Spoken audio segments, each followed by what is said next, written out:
Hello everyone, this is week 5's video. You will be going through the chapter on learning disabilities, but first let's go ahead and go back a little bit and see. Right now it's Sunday. I'm doing better. I've been back with my back for about 4 days, so I'm feeling better now. But I have been watching. It looked like many of you have been doing really well at getting your discussion board, your initial post, and then I will be looking on it later on tonight, tomorrow morning, and see how the other discussions are going. I look forward to hearing them. And then the grades, you all have been doing really well with your quizzes. I think right now there's only 2 that haven't taken the quizzes, maybe 3. So there's some of you are still studying to go ahead and get a good grade on that quiz. So let's go down through and get some of this from last week. Good job for the most part on your discussion boards on the R word. I liked how many of you used your own personal experiences into your posts. That helps, especially those that are in the field already and have seen it up close and can give a perspective that these future teachers are going to see here in the next few years. So thank you very much for giving that personal perspective. I also liked many of the feedback items that I was seeing in there. Just make sure while I'm on discussion board, when you're giving feedback, it needs to be of some length. Now, I'm not saying it needs to be a book, but it needs to be a good paragraph or so, because again, we're looking at conversations similar like we would have in class. If you're wanting to respond, it wouldn't just be a quick, oh yeah, it was great. No, you would be giving some ideas why you think it's great. So make sure that you're doing that in your posts for your feedback. Most of your initial posts are fine.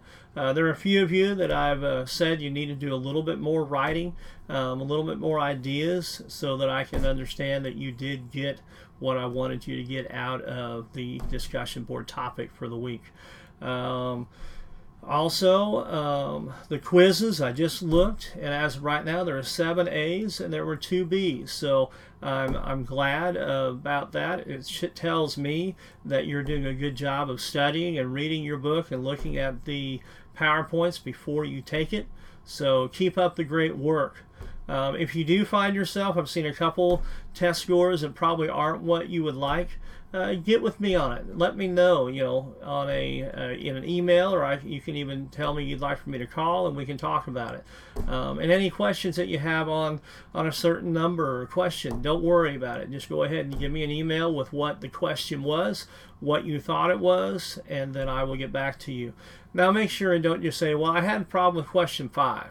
Or question 8, because they're random. So your question 5 is not going to be the question 5 that somebody else may have. So make sure that you're giving me the question that you have, the actual question, and then I will get back with you. Typically, I've been trying to look ahead. That's what's taking me a little bit of time. With it being a new book, I'm going back right along with you, and I'm looking and finding these answers, and then I'm putting the page numbers that you can find the answers with that. So if you do get it wrong, there should be a page number or page numbers you can go back through and help you find the answer. And if you still have a question, email me, and I'll definitely help you with that. Make sure it's still taping. Yes, it is. Okay. Let's see, learning disabilities. This is typically going to be your largest category in the classes. I know over my years of teaching, many times learning disabled is the highest category of students that I have that I'm working with.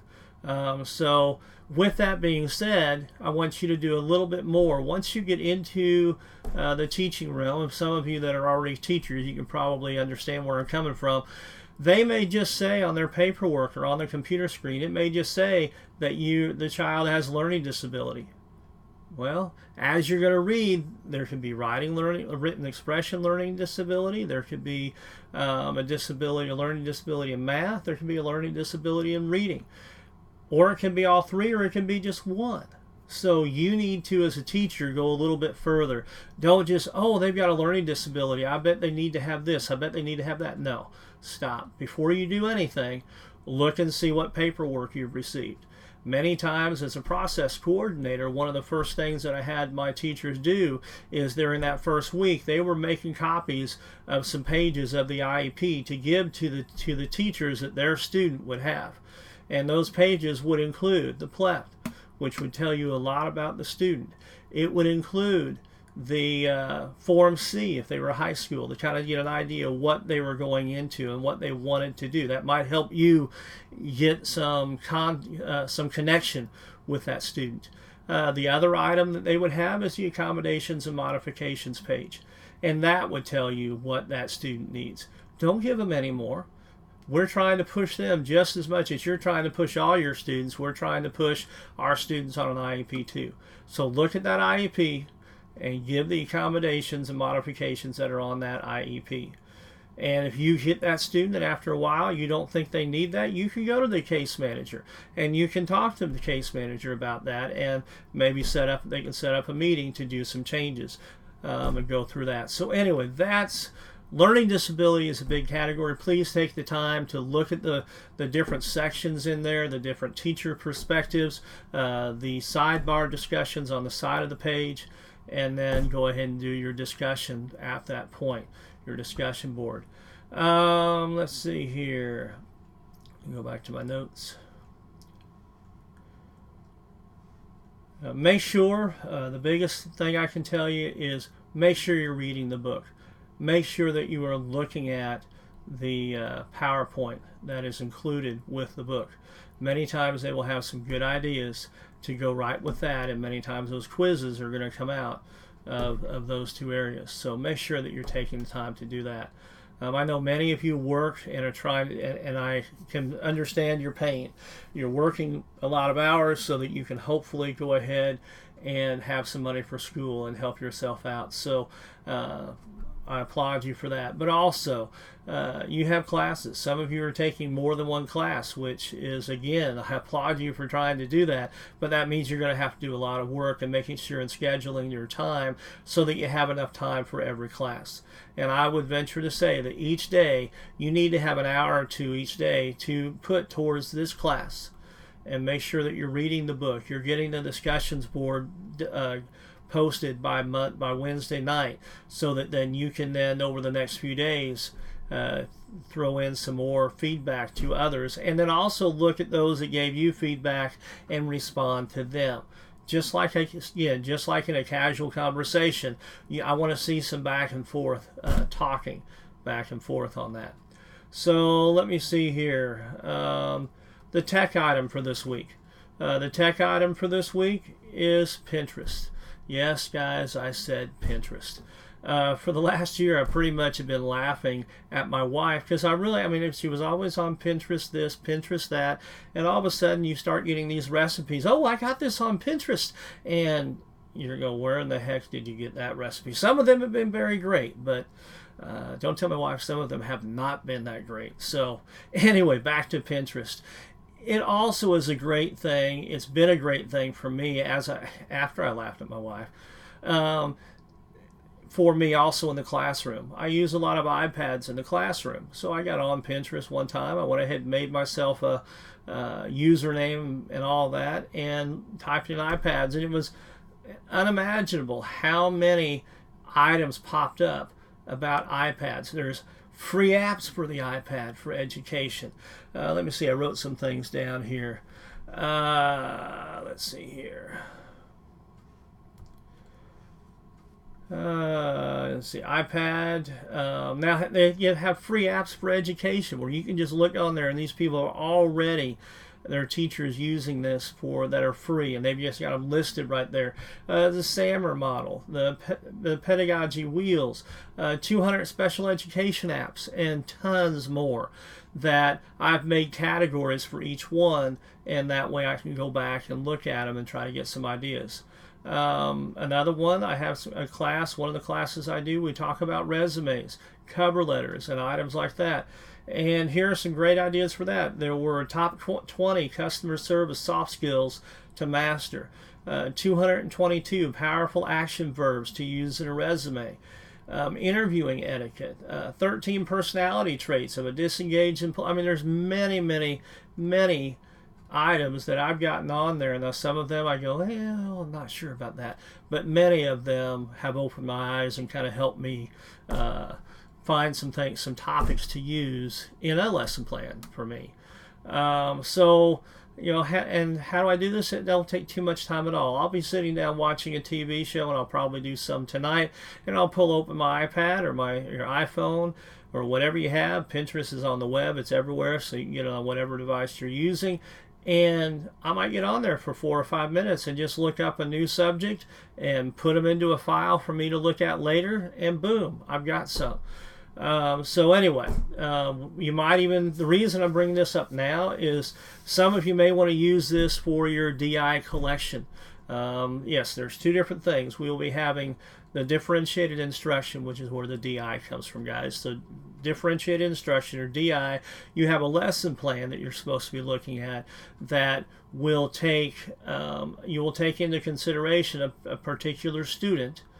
And that's why I'm saying kind of look ahead, because we just went over ID. Now this week we're looking over learning disability. We'll be going into a bunch of other categories here in the next few weeks. So you can choose what type of student you might want to have in your classroom, and then you're going to have to do a lesson plan by the template that I have in there. And then you're going to go ahead and have to say what you would do for that student also. So you're going to have to add some differentiated instruction to your lesson plan.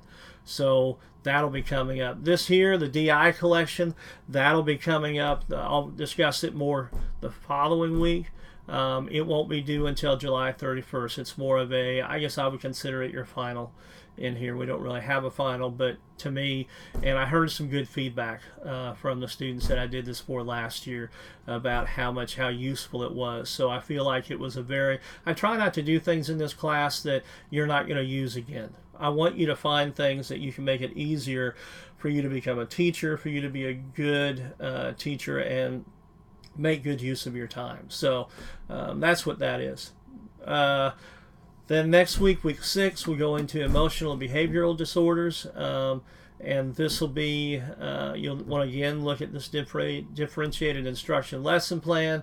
Make sure you're following again that template. There is, on your assignments, there is a differentiated instruction lesson plan part that has a bunch of different materials for you to download. But make sure, number one, make sure that you listen to that audio piece. There are 3 different parts put in there that you can download to your computer. The PDF document, which is the differentiated instruction lesson plan. It's kind of color coded, and then you can download the MP4 or the MP3, whatever your computer will call it, and listen to it. So you can look at the different instruction lesson plan and listen to me talk about how you're going to utilize that template for that lesson plan. So please make sure that you listen to that and then get any questions you have to me pronto, and that way I can get to you before you write your lesson plan and then find out you have to do it a little differently. So but make sure and listen to that. I've also done that for the differentiated instruction collection. I actually did an iTunes video for that one, but again, that's not really due this week. It's the lesson plan that's going to be the first one that's going to be due. Okay, so concentrate on that first. Let's see here. Again, if you have any questions on that, email me. In ending, I want to make sure and say again, you all are doing great. You all, I know, have tons of other things to do. You've got family, you've got work, and then you've got class. Make sure that you're spending time on yourself too. Like I tell my students in my classroom, you got to make time for yourself to have a happy life. So make sure and kind of balance that work, balance that school, balance that social time, and also balance your personal time to get things done and have a great week. So you've done well. Give yourself a pat on the back. If you do have questions, it's not really where you want to be. There's still plenty of more time left in this semester to get the grade you want, but now's the time to ask those questions. So don't hesitate to email me and email me some questions, or email me a time that you want to talk to me about things. I guess it looks like many of you have got your observation sites there, but if you don't, it is critical now. Many schools will not have summer school past July. So if you have not gotten those things finalized, then call me. email me first so I can get a hold of me, since I won't be at work most of the time now. I'll be at home, so emails is how you get a hold of me. But email me so that I can get with you and get that taken care of and try to help you get that site. Okay? Well, anyway, have a great week, and I'll see you next week.